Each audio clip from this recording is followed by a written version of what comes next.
Welcome to this battle report. It's a special one because a friend of mine challenged me actually from a game.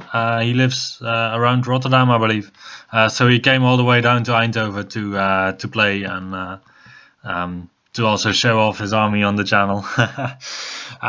So I'm using the army list that I'm going to use in a week in a tournament in Antwerp. And I actually sent the list, and then I got the list back because there's a couple of mistakes in it. So this game I'm still playing with this list because I wasn't aware of it. But it's gonna be slightly altered. So I had an old version of the Warriors of the Dark Gods book on Battlescribe and not on my phone. But well, in the end, I was over by like 15 points or so, so I had to adjust it a little bit. That's going to be a little bit like 3 barbarians less and some minor changes. But the list in a sense is just the same as this one. One thing that my opponent pointed out is that the Warrior Knights with Greed, I thought they would also have Lances, but the God of Greed doesn't give you any Lances. It gives you Weapon Master with Halberds, Speared Weapons, Great Weapons, and just a Shield. So on the Warrior Knights, it's really preferable to have Lances, and I was under the impression that you get them, but unfortunately not. So that changes my opinion about this upgrade for the Knights. And my opponent was very confused about the Zealot's banner on the Barbarians and the Relentless Company banner on the Warriors, and he proposed that I would switch it around to make for a stronger list. But we'll also talk about this after the battle. The list my opponent brought was a Demon Legions list. Well, Demon Legions is an army that I rarely play against, so I don't. From the army list, I don't really know what the upgrades all do. Anyway, he brought a Kalima's Deceiver and Omen of Savar, both Wizard Masters, so he's featuring quite a bit of magic. And then he still has 3 Veil Serpents with a champion, and that's a Wizard Conclave, so that's also a wizard added. Combine that with the fact that any demon army channels 2 extra, and also the opponent gives you a lot of magic dice to play around with. So yeah, my opponent has quite a lot of magic, quite a lot of different spells, and also the possibility to turn it into quite an offensive magic phase. What does he otherwise have? He has some Myrmidons in core, some Succubi, and he has a unit of Clawed Fiends, Hellhounds, and Mage Blight Gremlins. So it's on the table. It's really a small army list, I would say, because basically you have just the Myrmidons, the Succubi, and the Clawed Fiends, and the Hellhounds are kind of a support unit. The Veil Serpents are going to be support. The Furies are just there to put in to have one chaff unit, and then the Mage Blight Gremlins, they're going to be annoying for your opponent because they have 5 wounds each, and that's just a lot. So what else I can say about the list is that my opponent chose to get Guiding Venom Sacs on the Kalima's Deceiver. That guy was going to go into the Succubi, so that they have a 6+ poison. And then the Omen with the Guiding Bronze Backbone is going into the Myrmidons. I believe this gives them Hatred, the Whipcrack Tail gives them Lightning Reflexes, so they strike at Agility 5 on the charge or Agility 4, either one of them. With 1 attack each, with Devastating Charge, Battle Focus, Fight an extra rank, Hatred, and Strength 5, AP 1 only though. But still, if you fight in 3 ranks, if you're 6 broad and the Omen is in there, you get, let me see, 8 + 6, 14 attacks with Hatred, Battle Focus, so you end up with more hits than you actually start with, so something like 16. 16 hits at Strength 5, that hurts a lot of units, a lot. So, having looked at the list, we'll just look at the spells that we picked. So for magic, my opponent brought quite a spell book. So he has the Wizard Master on Divination, who took Stars Align, Unerring Strike, and Scrying, together with the Spear of Infinity. The Kalima's Deceiver with Protean Magic took Hand of Heaven, Note an Enemy, Spectral Blades, and also the Spear of Infinity. and the Wizard Conclave Field Serpent champion took Deceptive Glamour and the Spear of Infinity. So in the end he combines quite an offensive missile magic phase with Hand of Heaven, Unerring Strike, and 3 times the Spear of Infinity that he can actually also cast 3 times.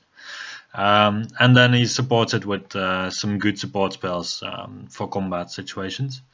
For me, I only have a Wizard on Evocation. And I thought that it would be very important for me to knock out the champions out of the unit of my opponent. And then later my opponent actually told me that the Omen of Savar, whenever he goes into combat, he has to issue a challenge. I was quite scared and afraid of this model against my characters. Because, well, if everything goes well, he can just kill a character. And if he gets bad rolls, then he can't. But, well, I don't really want to be that dice dependent. So I took Haste in the Hour, Touch of the Reaper, and then as support Spectral Blades and Hellfire. And I found that the range on Hellfire in the game is too short for a supportive character. So I'll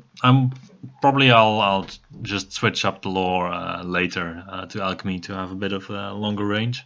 Even though the snipe spells and navigation are quite nice to just get the champions out of your enemy units, so that actually your characters with Warriors of the Dark Gods don't get challenged out by enemy champions. But then again, you also have champions in your own unit, so normally that shouldn't be a big problem. Then we get to some army pictures. So first you can see my Warriors of the Dark Gods army that has been painted now. I am considering giving the Helmor and the Barbarians a bit of a tone down in terms of color, because I found that they might distract a little bit too much color from the rest of the army. And then for my opponent's army, I believe he actually borrowed a couple of these models, if not a considerable amount. But even then, the army is beautifully painted, and I especially like the snake figures on the left that I also have for my War Days Lord. But to see a unit of these is really impressive. And then the other models are also quite stunning. And then we get into the battle. For deployment we got Frontline Clash, and for the secondary objective we got Breakthrough. And my opponent chose Tableside, so I was able to determine who was going to deploy first. So it is Breakthrough. My opponent has just 3 big combat blocks, and then he has the Hellhounds that are also quite a decent combat block, but they don't have scoring. So I figured that it would be quite challenging for my opponent to score this objective, unless he would just be able to chew through my army. I chose for him to deploy first because Demon Legions has very specific units, and I basically wanted to just wait out his deployment until I could see what units of mine should go where. And I have the 2 Chimeras to just delay my deployment options. And also the Helmor that I can just put in the back. So basically my opponent would not get any information about my deployment until he actually already put down nearly all of his army. So my opponent actually opted to deploy everything in one go. And his main reasons for this was because of his ambushing gremlins.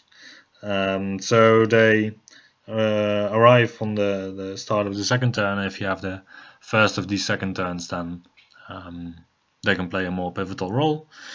Also, he has quite offensive magic, so he could take more initiative in that way. And I think he just likes starting also. So I didn't really mind that he was going first, because, well, like this I can just counter my deployment to his. And yeah, in the end, well, it turned out in the way as you can see being developed on the board. So as you can see, I do struggle a little bit with what unit should go where, because yeah, I know my Barbarians, for example, they can dish out quite a lot of damage against his units, but I also, if he gets one of his units into my Barbarians, they're gonna take a lot of damage from that. So I wasn't really sure where I would want them. One of the good matchups for them is actually the Hellhounds, because they are more focused on killing armored stuff. and even if they remove like 10 barbarians, I don't really care if I can remove his unit afterwards. Otherwise, I have my warrior knights all the way on the right flank. They were mainly just going to score the objective for me, in case my opponent was not going to be able to go through my lines, and also put on some pressure. Because I believe that, yeah, even against any of his units really, they would. I could imagine them to suffer quite a lot. So the Hellhounds also block off their deployment on the left side of the table, because these Hellhounds are quite suitable at dealing with these knights. And then in the center of my army I have, well, mostly my Forsworn block, but that's kind of standard for this unit. And I made one mistake in this deployment, which is to have the Chimera in the middle, being within 6 inches of my Wizard Master. My Wizard Master is not fearless, so I could have just easily prevented a panic check at the start of the game by moving the Wizard Master a little bit further away from the Chimera. After deployment, we obviously start with his first turn. The Helmar token that I have at the start of the game is actually on the hill, on the bottom piece of the hill on the camera view.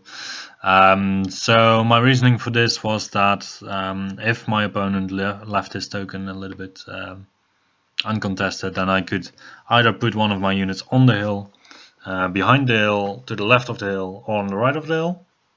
And I could imagine that the deployment of my opponent was quite centered also around this Helmar portal token.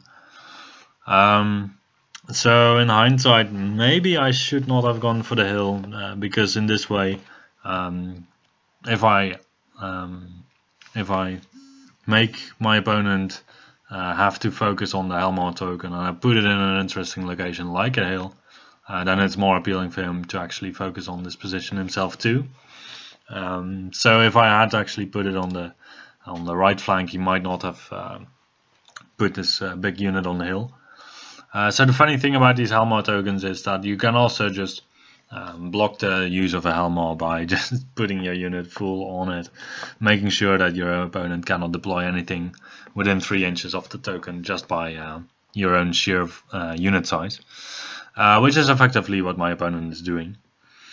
So my opponent is, he's just basically preparing for an offensive magic phase, where he's going to try and magic me to death.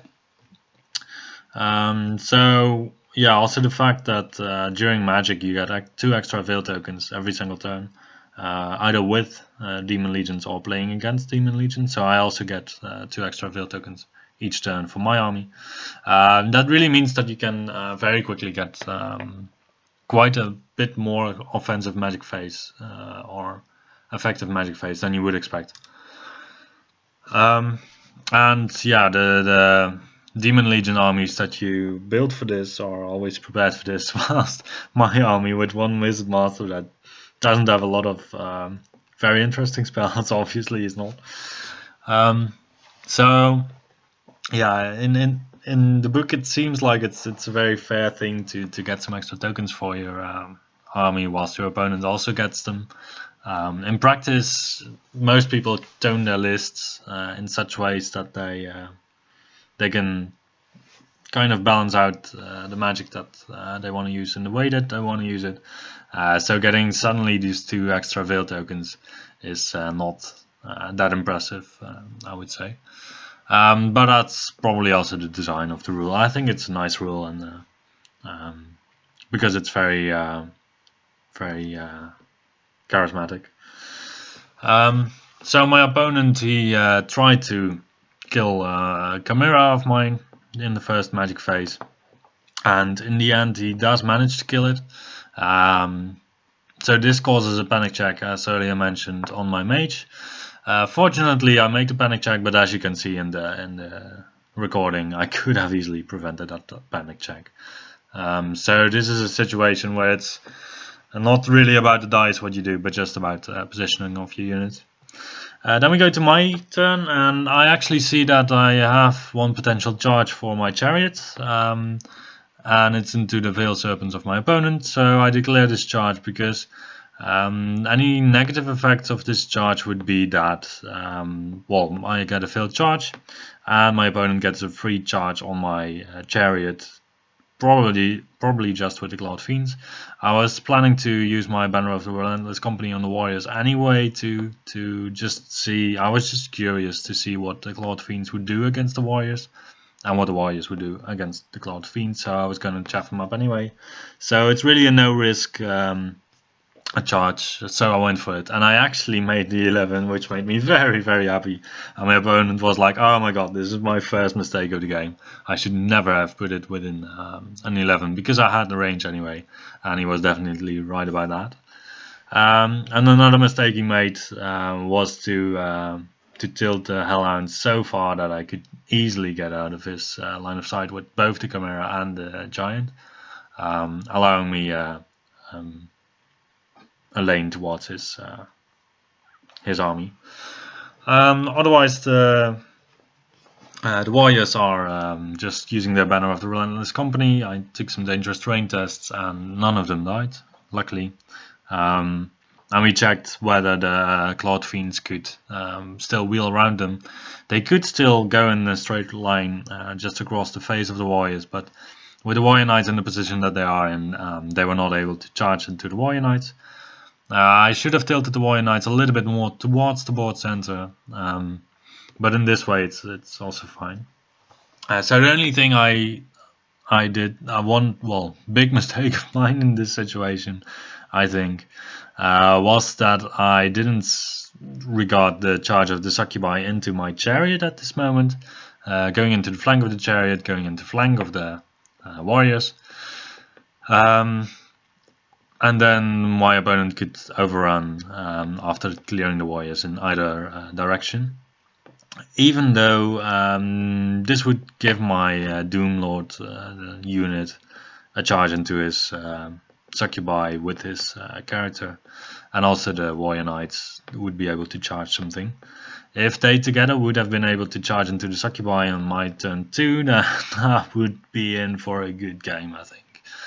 Because then I would engage two faces of my opponent's unit, making him unable to reform, and I would just grind down his Succubi over time. Whether it took, don't think it would have taken me one round. I don't know where the Cloud Fiends would have been. It would all have been very different, of course, but that would have been an interesting situation. As you have seen by now, my Warrior Chariot actually managed to go through the Veiled Serpent, so that was quite a lot of luck on my side. Because I would have expected it to stay there with 1 or 2 wounds, considering the fact that the Veiled Serpents actually have 3 wounds each, whilst in the previous incarnation of this game that was very similar to this, they only had 2 wounds, I believe, apiece, so I was suffering from some former knowledge that screwed me over there. I was assuming that they only had 2 wounds each. So my opponent, he just still pushes up aggressively with his hounds, and I was very surprised by this because, I am in his front facing with my barbarian unit, because you have to look at the unit that you are charging. So I can just charge his unit, and then I imagined that I could very easily just clear it up.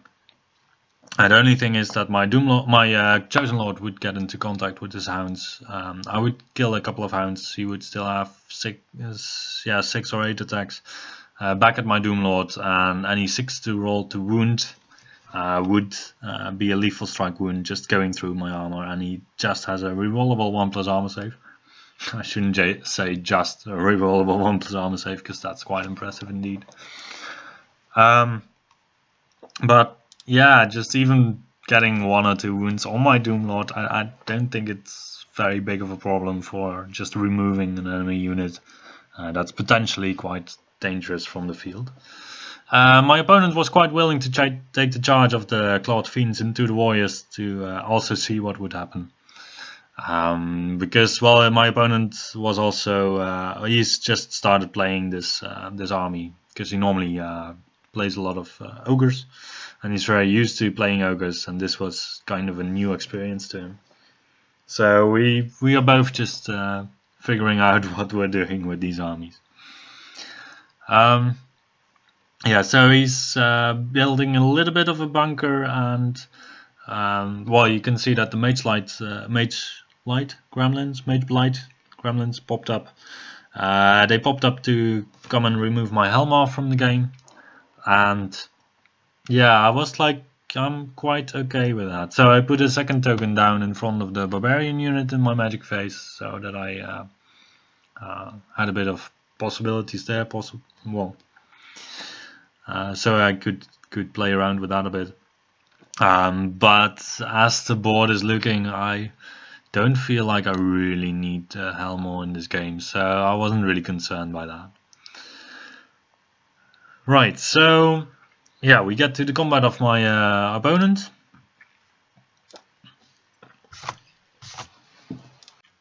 So after the magic phase of my opponent, it's time for combat. During the magic phase, my opponent was starting to cast some buffs onto his Cloud Fiend combat unit, and I was like, yeah, I have to have a counter to his offensive magic in terms of damage, and I think that the warriors are gonna die anyway, so I don't really care about this. So in the end, he got both the scrying and well, 2 other buffs onto the Cloud Fiend unit, so they were triply buffed with spells, so they were quite sturdy indeed this combat round. So they actually managed to just clear off the warriors, and the warriors were able to do something like 4 wounds, also due to quite bad rolling on my part, I believe. I believe I did something like 9 wounds, and then my opponent actually made 5 ward saves or so. And then luckily at the end of the combat, my opponent only regained 1 wound. But anyway, I don't remember the exact number of wounds. It resulted in my opponent still having 5 guys left there. So I'm looking at this and I'm like, yeah, it's looking like, well, my opponent is just gonna kill me over time if I don't act, just through his magic.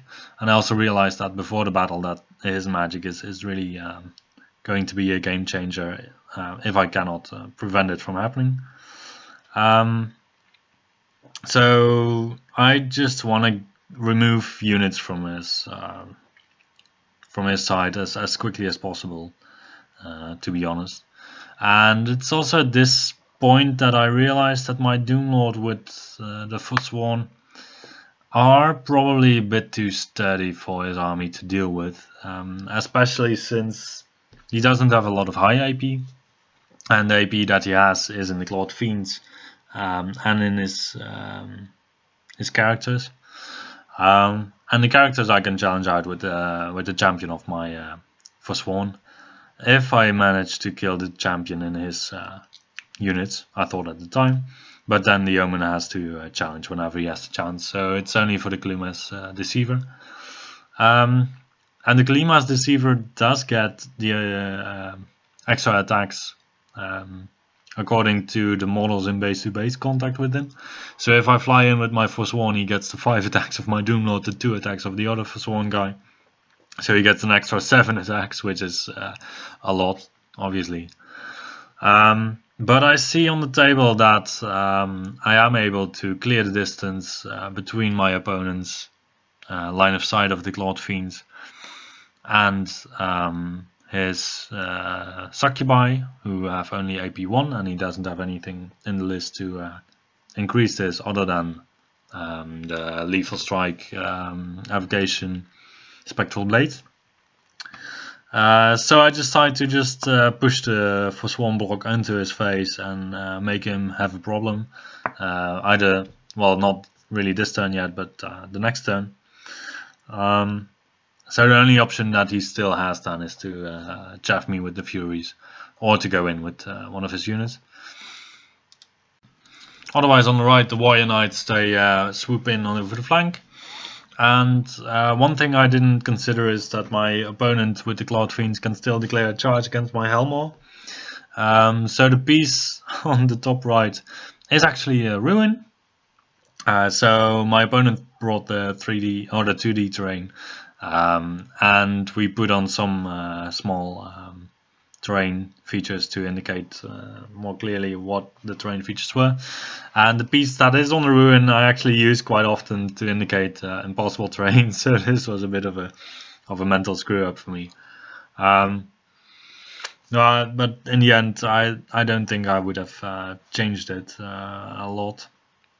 Maybe I would have tried to move the Helmor even further away from the Cloud Fiends.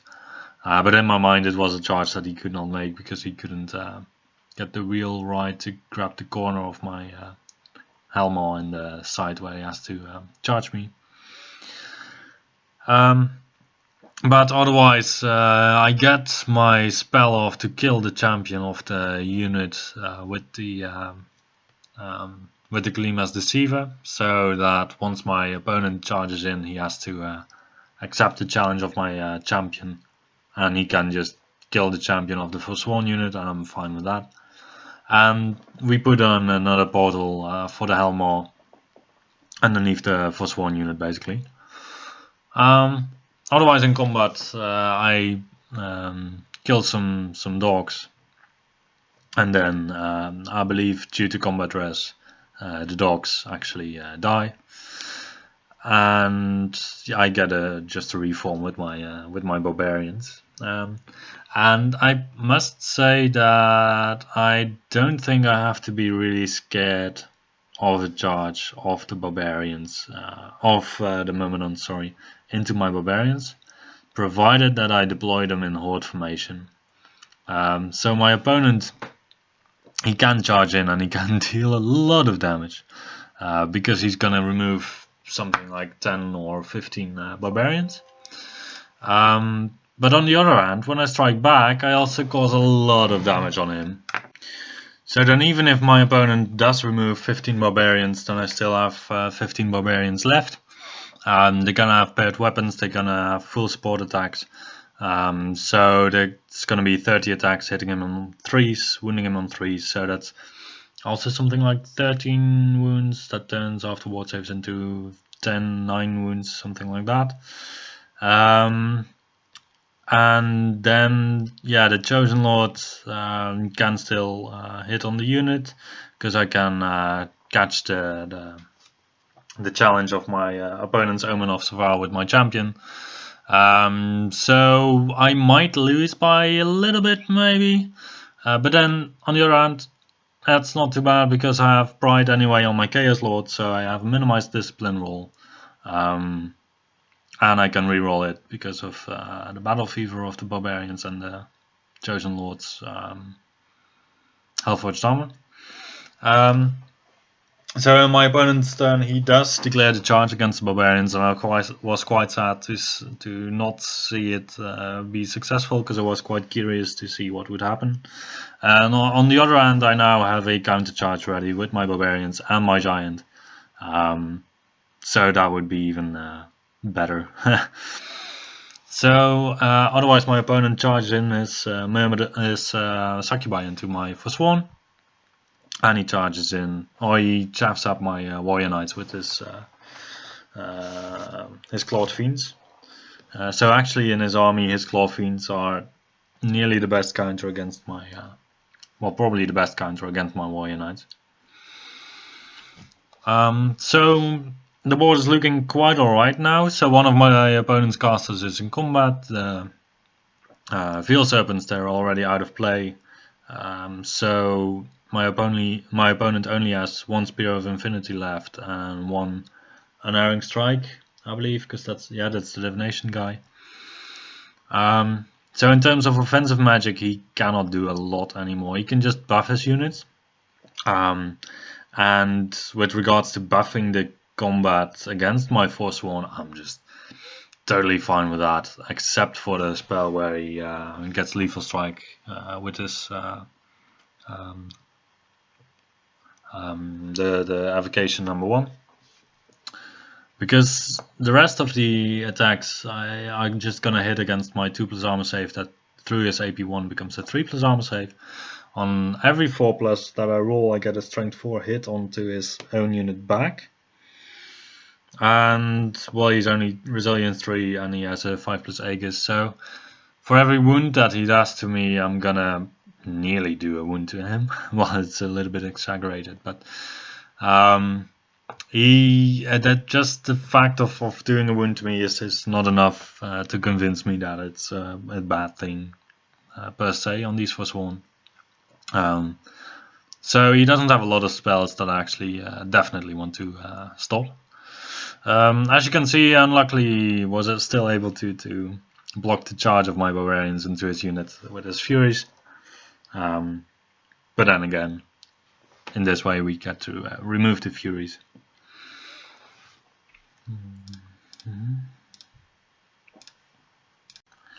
So in terms of board state, I think I'm doing quite well. Because I still have my Chimera on the bottom left, I have my Giant on the left, I have the Barbarians, and these three together are going to be able to mop up the Myrmidons in my mind. And I still have the Warrior Chariot that's in the rear of my opponent's army on the bottom, that's ready to charge next turn. The Forsworn are going to stick around for a long time. The Warrior Knights can just dance around a little bit with the beasts on the right, and probably I'm gonna lose my Halmor, but that's not the end of the world to me. So right now I see that my Warrior Knights were in a funny position because they do have a musician, so I could have swift reformed and just walked away from these names of all these units, oh my god. From the beasts on the right, I'm just the Clawed Fiends, yes, there we go. So, well, as this is a test battle, I was once again very curious to see what would happen if the Warrior Knights would go in, and also I was hoping to just hold up the Clawed Fiends there for some time with my 1+ armor save. That becomes a 3+ armor save because of the AP2 of the Clawed Fiend, so I could still save a lot of wounds because he only hits me on 4+. He wounds me on a 4+, if I'm correct. So the 12 attacks that he has on me is going to be 3 hits or 6 hits, 3 wounds. I save 2 of those, so I lose 1 knight per turn. I might just grind them out a little bit, especially since he can only recover wounds if he does 3 or more wounds in a single turn. Meanwhile, with the Forsworn, he does dish out some damage onto my unit, so I lose quite some guys there. But on the other hand, I also kill quite some succubi. And then we go into my turn. For my charges, the Barbarians are going to go into the Furies. The Giant is going to go into the side of my opponent's Myrmidons just to stick them there for 1 round. Because I don't want to get the charge onto my Barbarians if I can prevent it. The Sorcerer on Chariot declared the charge against this Succubi together with the other Chariot just to make sure that I definitely mop up this unit. Because against Demons, I always feel like, yeah, it can still be like 6 models in a unit, but they can still be extremely hard to kill. Because effectively, as my opponent always also told me, these 2 infantry units he has are basically infantry units with a greater demon in there. So a character that can really dish out quite a lot of damage if it is presented with the right opportunity. Yeah, so another mistake of mine here was to place the Chimera within 6 inches of the Giant. These kind of risks that you take without you needing to take them are risks that you shouldn't take. And it manifests itself into a wide range of things. So I noticed that I'm quite used to playing armies that have a lot of troops that are very important when they're basically active, when they're doing their job, but that are not that important when they're not. So what do I mean by this is like In my Empire army, I have a unit of 10 crossbowmen. If I have to remove 2 models of chaff in the game, then they're very important. The rest of the time, I don't really care about them. I don't have to care about them because they're in the corner of the game, and I really don't have to put a lot of thinking into what they're gonna do. In a Warriors of Chaos army like this, every single model you have has such a vital role that you have to really consider what you're doing with the unit and have to really consider the placement of the unit to be correct. Also, because you have no other means of influencing the game other than combat. And if this doesn't make any sense to listeners out there, then I should maybe explain it a bit more rigorously in another video. But I hope you kind of get the gist of what I'm saying there. So on the right, I decided to go in with my Warrior Knights. So the better play, as it was a breakthrough in my mind, was to just use my Swift Reform and then move out of the line of sight of my opponent's Clawed Fiends. Because the Warrior Knights actually have advance 8 instead of advance 7, which is something that a lot of people misjudge, I think. So what else is happening? Yeah, the Barbarians, they flew into the Furies that are going to be deleted. My Forsworn with Doomlord, together with the Chariot Charge in the rear, raked up enough combat resolution to make my opponent's Klima's Deceiver vaporize, and they can just face the big block in the middle. And then, yeah, stuff happens with the Warrior Knights. So I opted to just go for my hand weapons to just get my 1+ armor save, because remember, these guys don't have any lances through the Favor of Greed, which is really something that I missed on them now. And yeah, I did like 1 wound to my opponent in the end or something, or not even 1. My opponent did manage to do 3 wounds to me, so he just broke me whilst I had a rerollable leadership 7 or 8. And he gets these 3 wounds back, which is 3 wounds in the end. So that was really horrible. That was just a combination of strokes of luck that was just awful. But then again, the giant, he held his ground against my opponent's Myrmidons. I had hoped that that the agility of my opponent would have been slightly higher, so that he would go first against my giant, but it wasn't. And then here I make a very important mistake. So, as you can see, my opponent cleaned up the Helmor a couple of turns ago. And the Gremlins, they're actually free, and I didn't consider these guys at all. So, yeah, that was really stupid.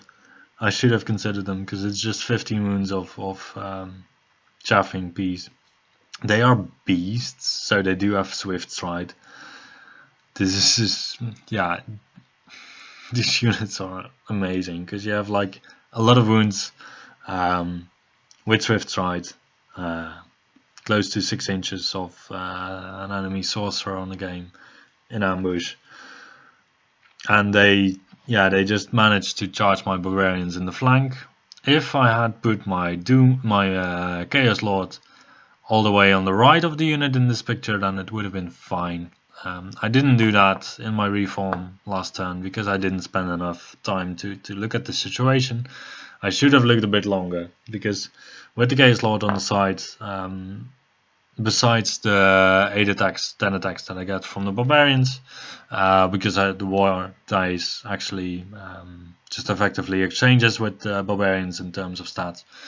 The Chaos Lord would have been added with 5 attacks at high offensive skill, with strength 5, which is sufficient for these guys, with D3 wounds per wound that goes through. And so in this case, my opponent is able to stick around with his Gremlins. Had the Chaos Lord been able to strike, then I would have vaporized the unit just in one go. So that would have been very important. And to make matters worse, my opponent, well, he kills the giant, which I had expected. What I hadn't expected was my Chimera to fail its panic check, which was really not necessary for the Chimera to have to take a panic check, because it could have been just an inch or two further away. So this changes the matchup dramatically. From me being able to charge in with my barbarians, with my Chimera, with my chariot and Doomlord unit, to just my chariot and my Doomlord unit sitting there like, yeah, we can try to do something about this, but it's not gonna work. And then I try to go away with my Doomlord unit, but I realize I can't get out of the line of sight. So this, in the ETC style tournaments, this is not the way you do it.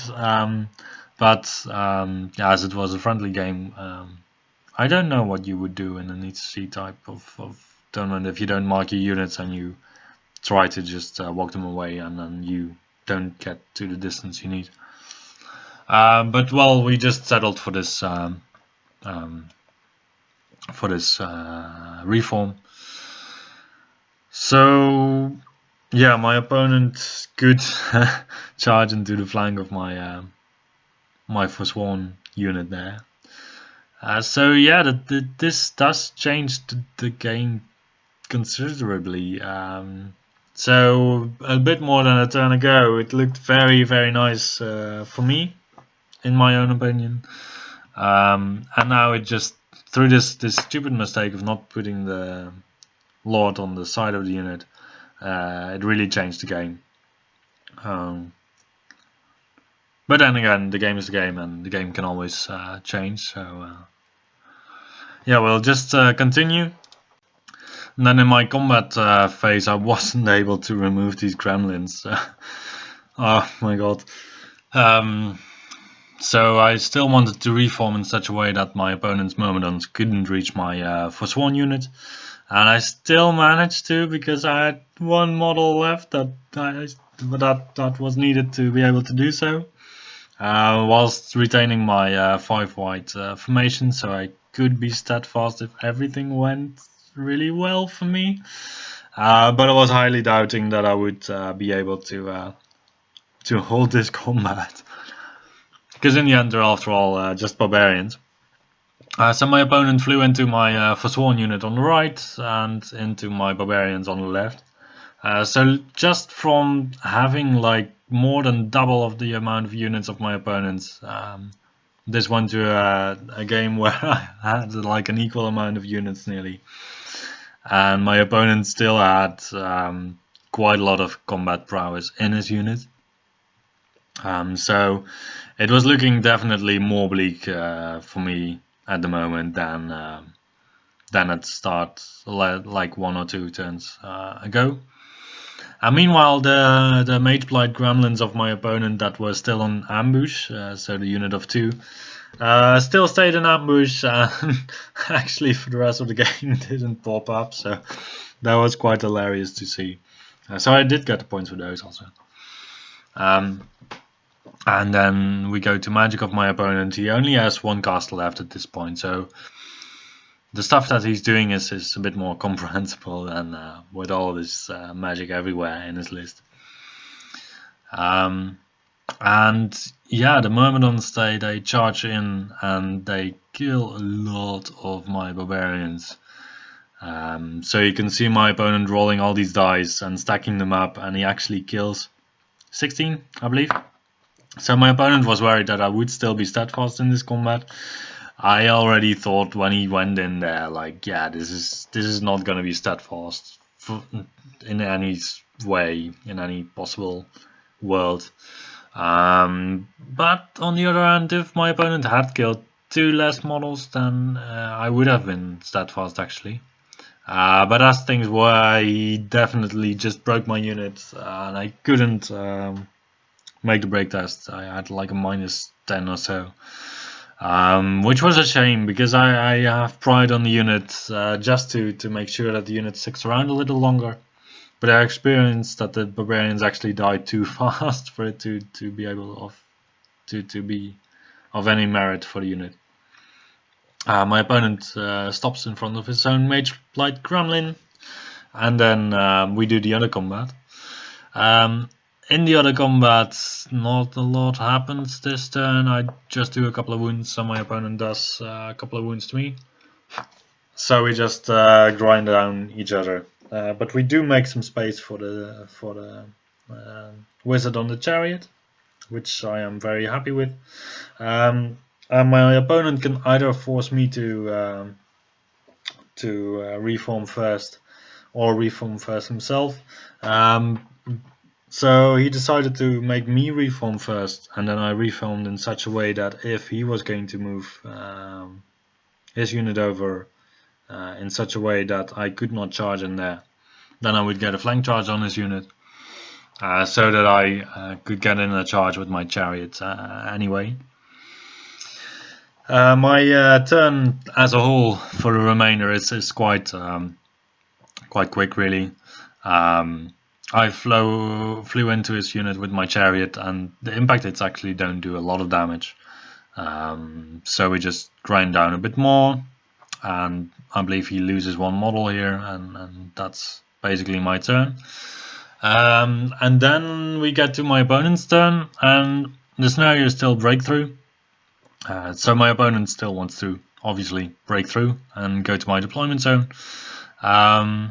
And then he makes the march test, he can march. And we discussed this move a little bit. So he was proposing to go out of the unit with his character to try and snipe the warrior chariot down. And I thought it was in principle a good idea. But then again, if he doesn't manage to kill the warrior chariot, then the warrior chariot could just fly into his scoring unit that he needed for the objective. So I actually had told him that I wouldn't move out his character because I would be able to kill his unit, seeing how the board was as it was. So he did this, and yeah, this was seemingly quite a bad decision for him, especially as we when we go to the combat. Suddenly my Forsworn, they decide to take everything to Pound Town, and well, I can't say that. My Forsworn, the single one that's left, he decides that it's time to remove the Cloud Fiends from the field. So he completely goes to town with his 2 attacks, and the Doomlord he adds in also his fair bet. And we managed to clear the Cloud Fiends from the field. And, well, my opponent was just not really careful with his last remaining Mage Blight Gremlin. And so in this situation, I actually have quite some interesting charges going on. So my Wizard Master can go into the flank of my opponent's unit. My Warrior Chariot can go into rear together with the Doomlord with the Forsworn. And yeah, this just basically turns around the entire battle. If everything goes well, obviously. But I have 2d6 strength 5 input hits. I have the Forsworn. The Doomlord, I mean, mostly. The warrior guys on the chariot. I have a lot of stuff going for me here because I have a charge in the rear and in the flank. So I'm stacking up quite some combat res, and my opponent's going to lose quite some guys. Yeah, so we were quite amazed at how this happened. But yeah, I was not too sad about this. Yeah, so we both made our big mistake of the battle. Mine being not putting the Chaos Lord on the side towards the Mage Blight Gremlins, even not after one round of combat, where I saw the effect of this, because I could have easily just reformed the unit and put the Chaos Lord on the side. And my opponent, yeah, for this move at the end was, I think, in seeing how it went with the Cloud Fiends, all these turns, and the Forsworn not dishing out a lot of damage. I think we were both misled by what can happen in such a combat. So we roll this one out, and the Wizard Master actually on the Chariot takes a challenge from the Omen. He does a couple of wounds to him, and that's the end of the game, where my opponent's Omen just evaporates due to the combat res, because I kill, I believe, just all of the Myrmidons on the charge. So in the end, it's 13-7 to the Warriors of the Dark Gods. Based on the points, neither of us have scored the objective. I should have played the Warrior Knights differently. I should just re-optimize my list a bit differently, because I have some new ideas on this. I came to mind that I don't really like the way the Barbarians play out, and I don't really like the way how the Wizard supports the army. So I do like having greed on my units, because it just makes them really flexible, and I don't really see the advantage of having Wrath on a unit. Just to have the great weapon striking kind of fast at agility 5. Agility 5 is still quite low sometimes. So I think I'm gonna repurpose the Wizard on Chariot to an Alchemy Wizard, also for some longer range spells.